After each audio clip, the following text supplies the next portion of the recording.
Well, Hugh Casswell is in Westminster for Notts TV News. Hugh. Well, I would say it's a landmark day in British politics, but then they're all landmark days in some way, shape or form at the moment, aren't they? It does stand out a little bit, though, when we have a new Prime Minister. And we had the very last PMQs of David Cameron's premiership in the building behind me this afternoon. And now, as you say, Theresa May is Britain's second female Prime Minister. Nottinghamshire has lost more police officers over the past decade than anywhere else in the country. How can people here expect to feel safe when you keep cutting police budgets like that?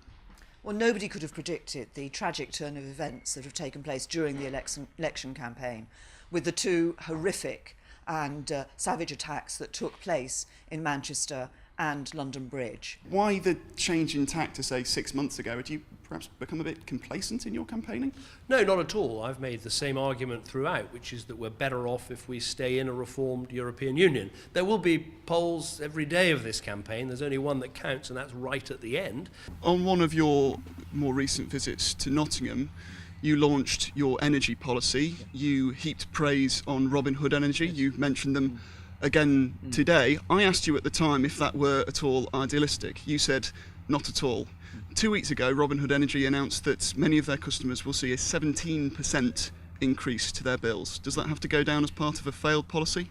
No, I don't know the reasons for the price increase by Robin Hood Energy. What I do support is local energy companies. What I do support is energy companies accessing renewable energy sources.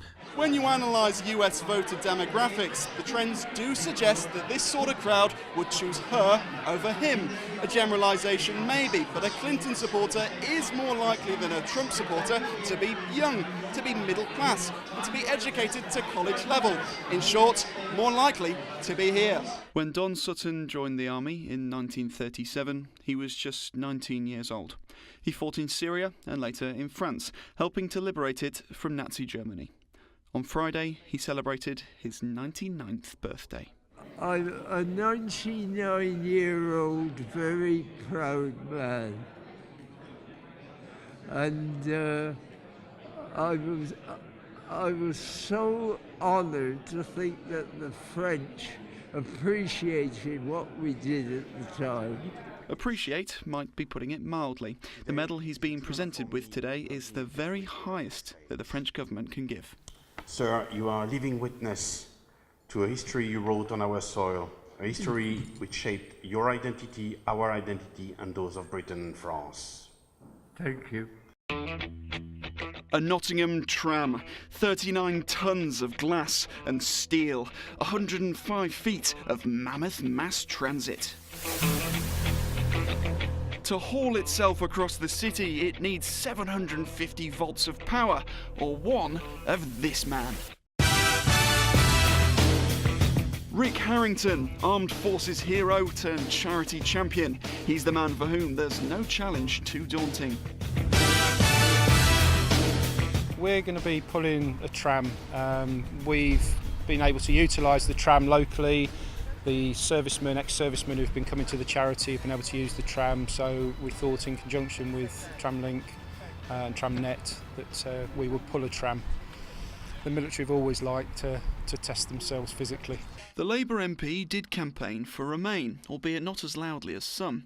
His constituents voted more than 70% in favour of Leave. But here, history is on his side. Like all former mining towns, the government of one Margaret Thatcher hasn't been forgotten in Mansfield, a daunting prospect for any incoming Tory. If the polls' predictions of a national Conservative landslide are to be believed, though, it's places like this that they'll need to turn public opinion on its head. In the end, more than 23,000 people backed Ben Bradley, 10,000 more than the last time a Tory took on the seat.